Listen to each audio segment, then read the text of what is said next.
But going back to BBC. So, okay, they come, they want to ask the questions of you.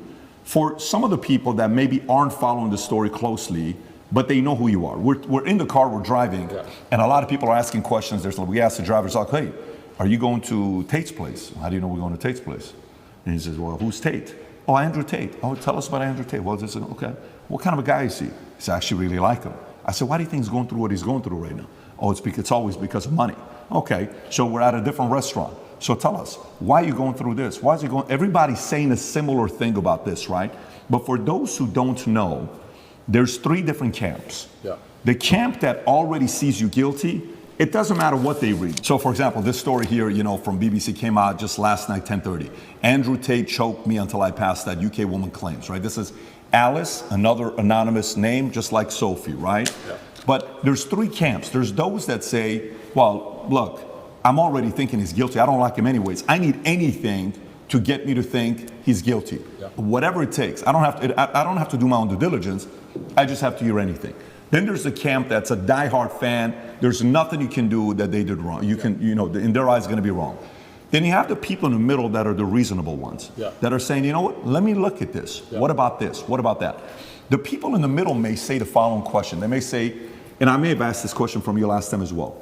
They may say, Andrew, okay, if this guy is so innocent, how can they get you to go to the dungeon for 92 days? How can they put you on house arrest? How can they do all this stuff? Yeah. If you're somebody that was born in US, you lived in UK, how come somebody else isn't coming to bail you out? You got different lawyers. How is it that they can keep doing this to you if you're not guilty? What do you say to those people? Yeah, and once again, I have to be careful what I say because of the court case, but Romania has a law, or the law in Romania is basically, if you can prove to a judge that it might have happened, they're allowed to hold you up to 6 months during the investigation stage.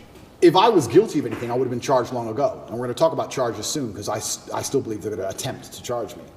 But we're now approaching the end of the 6 months they can keep me under a form of arrest for without charge.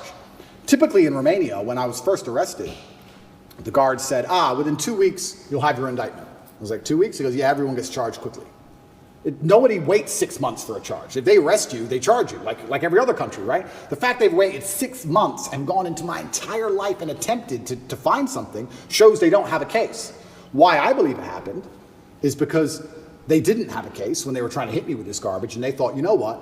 If we put him all over the news, if we slander his name completely, there was a hotline set up. If you're a girl who's been hurt by Andrew Tate, call this number in the UK.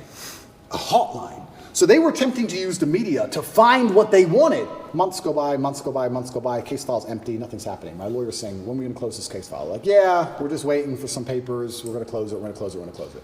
Around the time I was canceled, things started appearing in the case file again. They start spying on me again. Very interesting that it happened around that time. I don't know if they understood that I wasn't protected by the political class of the USA. I don't know what happened. They started to build this case, and they spied on me for all of these months, spending millions of euros, spying on me everywhere I went, trying to find evidence of a crime. Eventually, they get to the end of their legal limit to spy on me, and they don't have any crime. They don't have anything. So in my current court case, we have 2 Americans who lied, the ones who we have the conversations between them saying they're going to get an Oscar for lying to the police. We have the CCTV of them coming and going. We have their Uber records showing they can travel the country freely. We have their phone calls with their mother where they're saying, yeah, he didn't hurt me, and my boyfriend caught me. We have all of it. We have all the evidence. We have those 2. And then there's nobody else who could possibly even take the stand. I don't believe, as high level as this Matrix attack is, I still don't believe a Romanian judge is going to put me in jail with the dossiers. I've seen it. It's garbage. I don't think I'm going to end up in jail. But it's just taking years of my life, damaging my influence, having bad things to say about me, keeping me under control, keeping me locked in a house. That's all they want to do. They have no interest in the truth. There's no victims. There's no one to take the stand. Do you know who Sophie is or Alice is or no? Yeah, so the BBC, Ali? That's really interesting. So then the BBC says, well, we found victims. Because the BBC have done enough investigative journalism to understand that the case is garbage and there's no victims. So they said, well, we found victims.